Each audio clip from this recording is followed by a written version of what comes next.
October is Breast Cancer Awareness Month, and this morning, people all across Wisconsin are getting ready for Susan G. Komen's annual More Than Pink Walk. It's the organization's biggest fundraiser, and all of the money raised stays local, helping Madison area women pay for chemo, childcare, and transportation to and from treatment.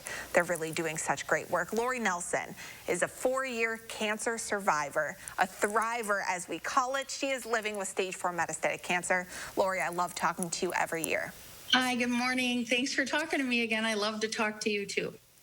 You are such an inspiration for men and women across the area. Tell us a little bit about your personal fight with cancer. I know we check in with you every year, but for people who may have missed past years. Sure. In the summer of June of 2016, I found a lump, and July of 2016, I went in and started the process of trying to figure out what this was. Had no intention or any thoughts that it actually could be cancer. I just thought it was something maybe associated with menopause or something. But inevitably, the process got started, and they found I had breast cancer. They initially it was contained to all the way, through the first couple months of finding out that it was actually stage 4 and it spread to my bones.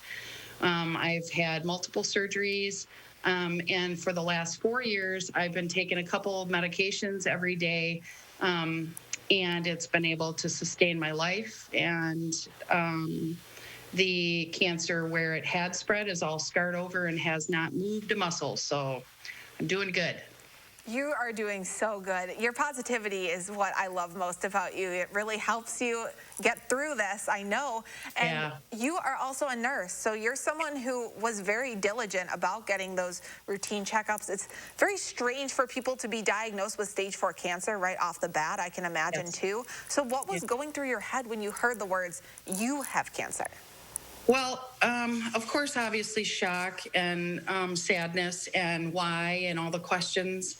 And, even after we got the stage 4, it just kept getting, diagnosed to the next stage, each step in the process. First, weirdly, I thought, I don't have to lose my hair because I didn't have to do IV chemo because it had spread. I didn't really, I think about, that was my initial reaction. And then since then, it's just it's just life. I have to put one foot in front of each other and put a smile on my face and do the best I can and trying to reach out and help others. One, just in the nature of being a nurse, I tend to kind of reach out to those breast cancer patients when I'm around them, and, not shove my story down their throat, but I try and, see what kind of help or anything I can do to help them. And that's really, really important right now because we're talking, you work in a hospital, things are very strange right now with a pandemic going on. It's unimaginable to have to deal with cancer treatments in the first place, but cancer treatments during COVID. So what do you say to people that become newly diagnosed right now?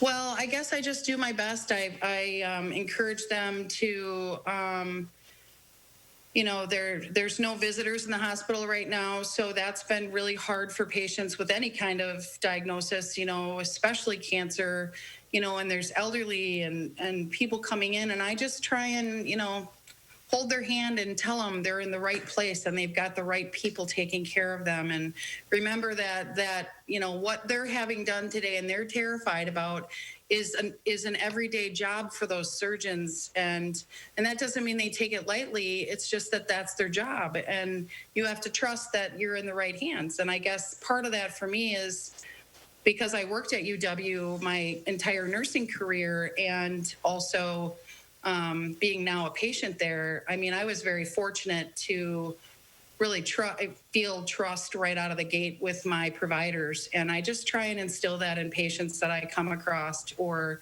just remind them that the surgeon they have is like, you're in the best hands there are. And, and it's not done in a fake way or not a compassionate way. I truly mean it. And, I just try and provide support for them.